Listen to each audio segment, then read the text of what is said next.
Today's Gemara in Yevamos Daf Yomi. All the learning has been sponsored as an incredible schos ili neshama on the art site of Rav Shai ben Rav Moshe, Rav Shaila Karastira, Mirz Hashem. The learning of the entire Chabura should both bring Rav Shai ben Rav Moshe to a higher place in Gan Eden Shalmaila, closer and closer to the Kisei HaKavod, as well as bring down the Shafa and Bracha to both the entire Chabura and of course to the generous sponsor Lilui Nishmasai. As well as learning should bring us Chashidach Vizochem and Devar Tamisiv Bas Baruch Shalom Vizava Vikadeli Shemon Ben Chaya Pulim Yehudis Basiva Malka, as well as Chashidach Hashem Shal Yevzin Vedish Shemon Tidlan Avseli Mechlas Nachama Basiva Sarah Bluma Bas Mendel Chaim Moshe Shub and Malka Bashavir Shirachana B'Seich Sha'ar Chayli Yisrael. We're holding on the bottom of Nunaches Omedu Beis. It says the Gemara at the two dots Nisarmalu oy nisgarshu, quoting the second half of the Mishnah, in which the Mishnah says, in all these cases of the forbidden marriages, the Kain, the Grusha, the Chalutz, the Kain Yadit, La'almana, the widow to the Kain Gadol. In all of these cases, if subsequently Nisarmalu oy nisgarshu, if they are widowed or divorced. So says the Gemara, it sounds like a bit of a random shayla, but of course the Mishnah is going to come along in support of this question. So, if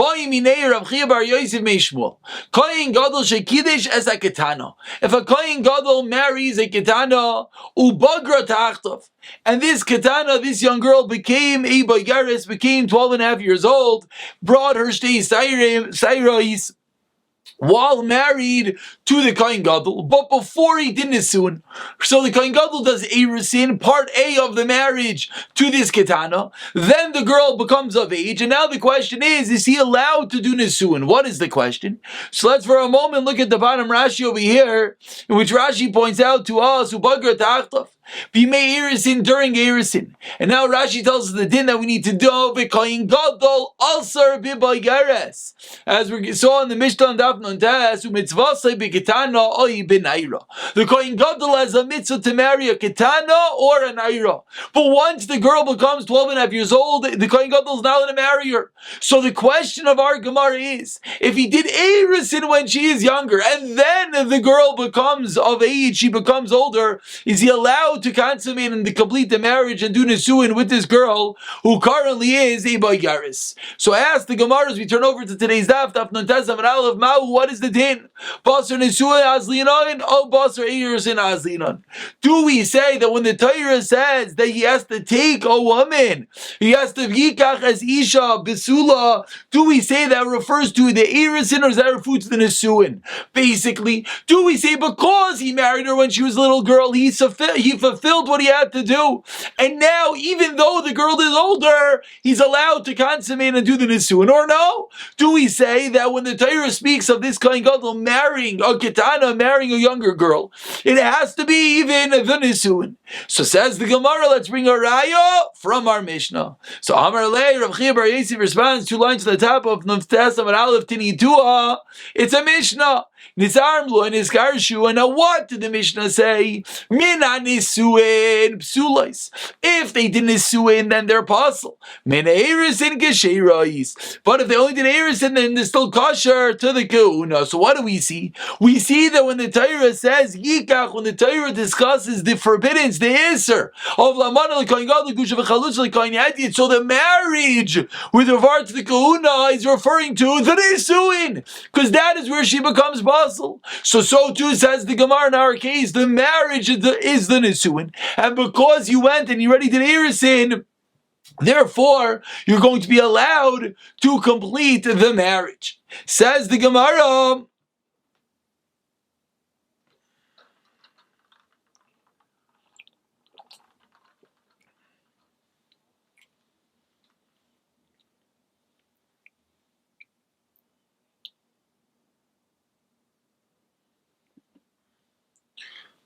let's explain that again. I think I got derailed at the last moment. One more time. We're explaining now that when the Torah says ki yikach, when the Torah references the marriage, what is it referring to? It's referring to the Nisuin. Just like we saw in the Mishnah, that when does the paslus happen of the Amana L'Kohen Gadol Gusha V'Chalutz L'Kohen Yadid? It happens by Nisuin. So too, and this is the point I didn't say correctly, so too, when this Kohen Gadol did Erusin to the Ketana, it's nice that he started the story. But when the Torah says Kohen Gadol, marry a Ketana, what do the words marry, what do the words Yikach mean? We just prove from our Mishnah that it means what? It means Nisuin. So even though you went and you did Erusin, that will not allow you to consummate the marriage, because the Nisuin is that which the Torah is forbidding. That's the Raya of the Gemara. So Amar Lei Rav Chibar Yosef responds to Shmuel, Shavi Chalala Lo Kami Baila. You're right with regard to what makes her puzzle, that Erusin, it's not enough to make her a chalala. Why? Because it's true. It's the intercourse. It's the act of being together. All of the that is the act that creates the chalala. But what was my question? That wasn't my question. Meaning, we could interpret that when the Mishnah said that from Nisuin there's paslos, it's not because there's only a marriage from Nisuin. With regard to paslos, with regard to chalal, that's by Nisuin. But we're asking what is called kicha. The kedushin being on, or kicha the Nisuin being on. And our question is that perhaps the kicha is enough of an erusin, and they would be allowed to do the Nisuin afterwards. Therefore, he says you do not necessarily have a raya from our Mishnah. So Amar Lei, so Shmuel again says, we have a different Mishnah. Iris is Almana v'nisman aliyah is Kohen Gadol. Let's say a regular Kohen, it does Iris into an Almana, which he's allowed. Only a Kohen Gadol is not allowed to an Almana. But he's a regular Kohen and he does Iris into the Almana. And then this regular Kohen becomes appointed to be Kohen Gadol. What is the halacha? Yechnois. He's allowed to complete the marriage. So what do we see? We see that the Erusin is enough. He did Erusin to an Almana. Now, even though he's a Kohen Gadol, he's allowed to do the Nisuin onto this Almana. Says the Gemara again, no raya shen yasan dechsev yikach ish. Over there it says yikach ish, and therefore the extra word of yikach isha, to take as a wife, comes to include this. But in our case, maybe not. Ask the Gemara, Hachanami Ksiv Yisha Achaz Lo Shayim. Hachanami Ksiv Yisha. Says the Gemara, no, we need it for a different Joshua Achaz Lo Shayim. Says the Gemara, the obvious kasha, my rois, how do you know which one to include and which one to exclude? Explains the Gemara, Ishtani Gufa, Lo Ishtani Gufa. This one, the Bageris, the body has changed, whereas this one, when it comes to Almana, the body has not changed. And therefore, when we're giving an allowance, that applies to Almana, but the Bageris does not, and therefore by the Bageris will not be allowed. And that is the end of part 1 of today's shir. And now we begin a new Mishnah. Says the Mishnah, Kohen Gadol, Lo Yisa Almana, like we just spoke about. Bein Almana min Erusin, min Almana min Asuin. V'lo Yisa a Bageris. And similarly, the Kohen Gadol should not marry a Bageris. V'lo Rav Shimon Machshir Bageris, they say the Kohen Gadol could marry a Bageris. V'lo Yisa Mukas Eitz, the Kohen Gadol should not marry a woman who's Mukas Eitz. It literally means that Mukas is a wound of Eitz of wood, referring to a woman that lost her Basulim, lost her virginity, not by an act of intercourse and tashmish, but rather by external manners, whether literally it means she sat on something and it caused the dam to come out, maybe it was a doctor instrument, or maybe it fell on its own. That is the term of mukas eitz. It's that it wasn't removed by relations with another man. So says the Gemara, Tanur Rabbanan, let's delve a bit deeper into this din of Kohen Gadol Lo Yisa Almana. Almana leikach min almana min erusin min almana min asun. Almana do not marry whether she's an almana, her husband died after erusin or after the sun. Says the Gemara Pshita, of course. Explains the Gemara, meaning of course that when it says almana, it includes all form of almana. Explains the Gemara, no, ma'udatim, I would have thought lilav almana mi tamar. We should learn from Tamar in the Torah, in which over there almana refers to everyone. Malal min asunaf kam min asuin. Just like in the Torah, in the Ma'is of Tamar and Yudah refers to her as an almana from nisuin. So to here means only from nisuin. Kamash malan, no, it refers to both. He asked the Gemara, maybe indeed it is a good makar from Tamar. From Tamar, maybe we should learn that it's only from this suin. Explains the Gemara, Damya the Gerusha has to be comparable to Gerusha. Gerusha being assuming Erusin, and that Rashi points out is a given. That's something which is obvious misvara. We have a Gzera Shava too. Oh, by us. And therefore, when the Mishnah says Almana, it refers to both Min Ha'erusin or Min Ha'nisun. The Gemara continues 20 lines to the bottom. The two dots, first word of the line is V'loi. V'loi says a Bageris, and we said that the Kohen Gadol is not allowed to marry a Bageris. Whereas Rav Shimon said, Kohen Gadol is yes allowed to. Says the Gemara Tanu Rabban, Voyisha b'psuleh yikach. Says the Torah, as we just quoted a moment ago, that the Kohen Gadol has to marry a girl when she is a bisula. When she still has her dam bisulim, she still has her virginity, literally, her hymenal blood is still intact. Prat lebo yigaresh shekola bisula divi Rameir.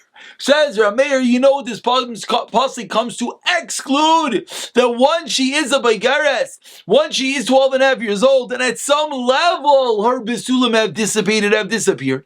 It's true, she still might have some Dam Bisulim, but it's not as tight and as closed as a Ketana. Says Rameir, such a girl is excluded from marrying the Kohen Gadol. Continues the Gemara, whereas Rav Shimon arguing they say Machshirim b'Baigares. Says Rav Shimon, no, Kohen Gadol is yes, let him marry a Baigares. So the obvious kasha, says the Gemara, B'Maika Mifliki, what is at the crux of this Machlekes Rav Meir versus Rav Shimon?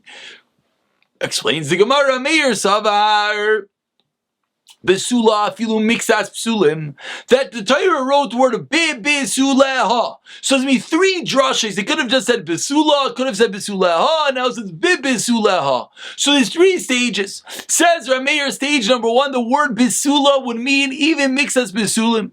Mashma bisuleha. Then when it says bisuleha, dika kol psulim.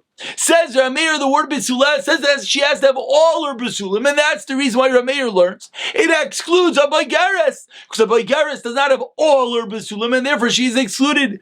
Bisulah, and says Rameir, the extra base comes to teach me that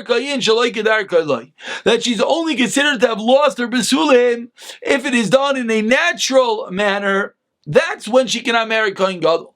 But if she had relations with a man, Bishalai Kedarkai, from the back, anally, then she's yes allowed to marry Kohen Gadol. Now, of course, just to mention, when it's a Bishalai Kedarkai, obviously it doesn't take out the Bisulim. It's in a different part of the woman's body.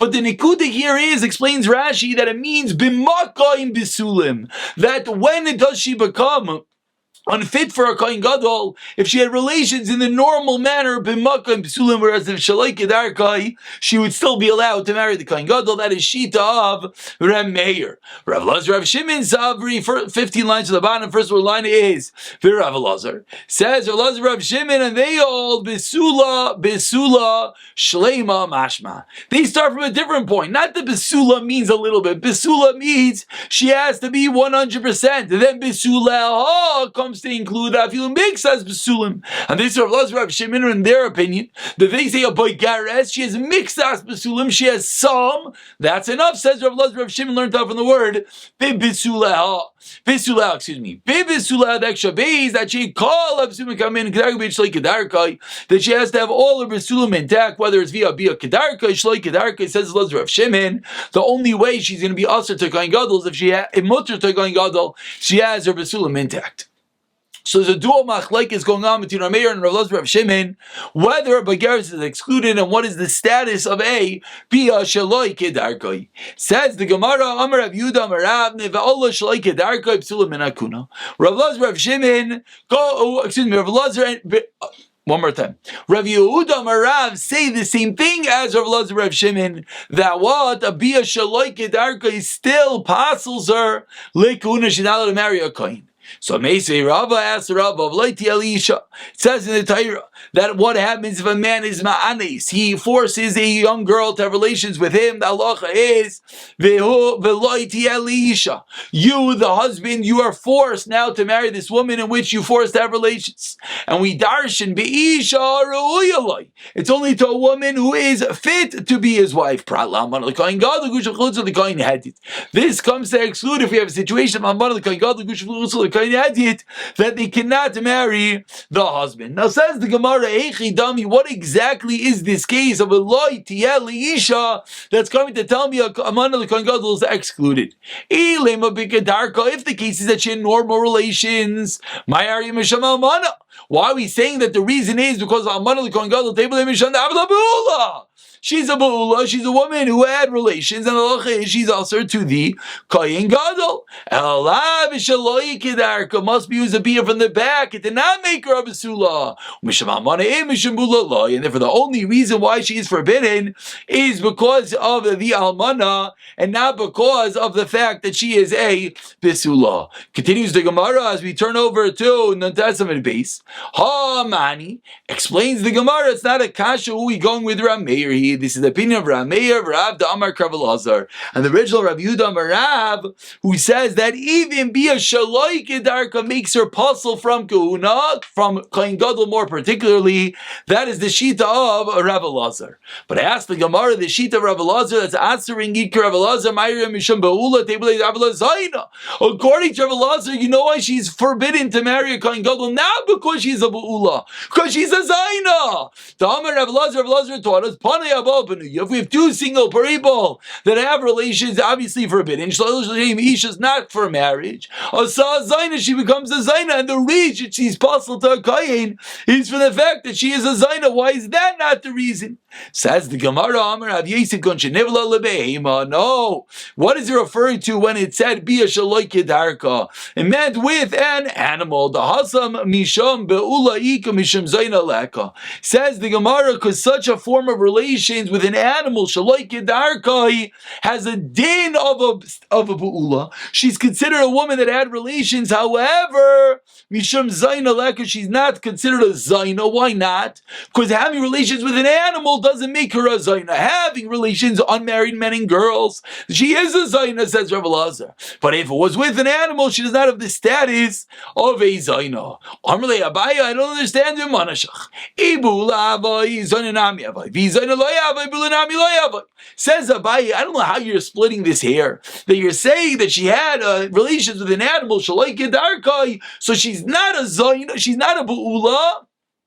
Excuse me, that she is a Ba'ula, but she's not a Zaina. Says the Gemara, how could that be? The two of them should go hand in hand if she is a Ba'ula, because it's considered like she had relations, then she is a din of a Zaina. And if she's not a Ba'ula, then she's not a Zaina. It suggests the Gemara, what everyone is thinking, maybe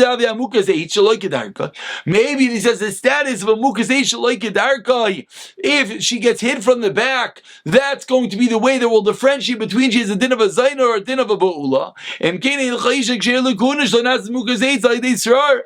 the Gemara, it can't be, because if you're learning that Mukas Eitz getting hit by a rock from the backside makes her a Ba'ula. Again, from the front, we understand it makes her a Ba'ula, removes the Basulim. But if you're going to tell me getting hit from the back is going to make her a Ba'ula, says the Gemara, Bismana Chazal, how did they clean themselves with rocks? So if she goes that she cleans herself with a rock instead of toilet paper, because that's what they had, according to what we just said, that should be a form of quote unquote Bia Shaloi Kedarka. That's a form of mukas each like that you're getting hit from the back with a rock, and that will make her a zaina. So therefore, says the Gemara, and she'll be basali guna. That can't be. So explains the Gemara. Elam Rav Zera. Let's explain what's going on over here. Bimima enes. The case over here is that she refuses. We have a girl, a ketana, that got married off, and now she's telling her husband, I no longer want to stay married. As Rashi over here, Elamar Rav Zera directly for us points out, Mishkachas law, the case of Rav Ali with Rav Elazar, that what? But that she's a Ba'ula, not a Zainav La'aman of Lagusha, Beketana Yisayma, Nisis Labal, Ubala Shaloi Kedarka, Umiana Ba. It's a long-winded case, often difficult how we're going to read this back into our original case. So the case is a Bia Shaloi Kedarka with a Ketana Yisayma that she eventually then goes and does mion kan pasels nos v'almana gusha yibashminan rav tishkam psol ba'ula l'koyin gadol, and that's the way the Gemara answers it. But now says the Gemara, once you just brought up a new topic, a topic of a girl who has via shaloi kedarko with an animal, and whether that makes the woman into a ba'ula, whether it makes her into a zaina, continues on that theme and says the Gemara 20 lines from the bottom. The first one line is bima enes omer avsimi barachia nivalu behema kshera liko. likuna. If a woman has relations with an animal, she is still allowed likuna. She's still even allowed to marry a kohen gadol. And Tanami Hachi continues the Gemara and proves this. She has relations with someone who's not a man. Even though she gets skila ksheira likuna, she still is allowed to marry to a kohen. Said Rav Dimi, there was a story with a certain person whose name was Riva. Beriva achas behislu. Riva means, a shivcha. Behislu, that's the name of the place. Hislu. Shaisa Mechabeda says Abayis. She was cleaning the house. Rava Kelev Koifri Me'acharan. There was a dog that went into her from behind, sodomized her, had relations with her from the back. Bia Shaloike Darkai. Vechshira Rabbi Likun. Now Rabbi said she's kosher, like we just said. That the Bia Shaloike Darka of an animal will not make her apostle likuna. Amar Shmuel Kohen Gadol. Not only is she kosher likuna, she could go all the way for the Kohen Gadol and could ask the Gemara. 1 second, it sounds like from the story, Rebbe said kosher likuna. Shmuel said even kohen gadol. Sounds like in the time period of Rebbe there was a kohen gadol, but we know that's not true. Says the Gemara, you're right. What does it mean? Kohen gadol means you're fit to marry a kohen gadol, and we conclude with the Gemara that says, where do we know the following statement of Chazal that in znos lebeheim there's no din of znos to an animal? The Chsev says in the it says you should not pay the zayna with either an exchange of a dog or with an exchange of a astan zayna, the paying the zayna, or the mechir kelev paying with the dog. Utanana, we learned in a mishnah echad kelev asnan kelev umechir zayna, these two entities, the payment of the zayna or the exchange of a animal mutarim are allowed to be brought as karbanos mishum shenamar kam shneihem, says in the Torah they are two of them, which from there we darshan v'lo yarba, and not 4 of them. And that is where we learn that an item paid for animal relations is going to be considered an esnan zayna, and therefore you will not be allowed to bring it as a karban. The havino is allowed, and the Gemara's chiddush is it is not. Tana Rabbanan will conclude with this. Bryce Anu says atzmai futas atzmai loy yisa. Kohen Gadol may not marry a woman that he himself violated or he himself seduced. V'im nasa, but if they got married, nasa, they stay married. Anu says chaveiroi mufutas chaveiroi. Kohen Gadol is similarly not allowed to marry the girl, the woman that was violated or seduced by his friend. Lo yisa v'im nasa. Let's say the Kohen Gadol did, or Rav Yaakov Eimer Havlad Chalol, v'Chacham Eimer Havlad Kasher. So what is the status of this child? There's been a machlekes Rav Yaakov and the Chachamim with regard to an anusas chaveiroi mufutas chaveiroi. If a friend was the one that violated her, whether the child is going to be a chalol or not, so we'll pick up from the Tudatza next year. B'siyata d'ishmayu.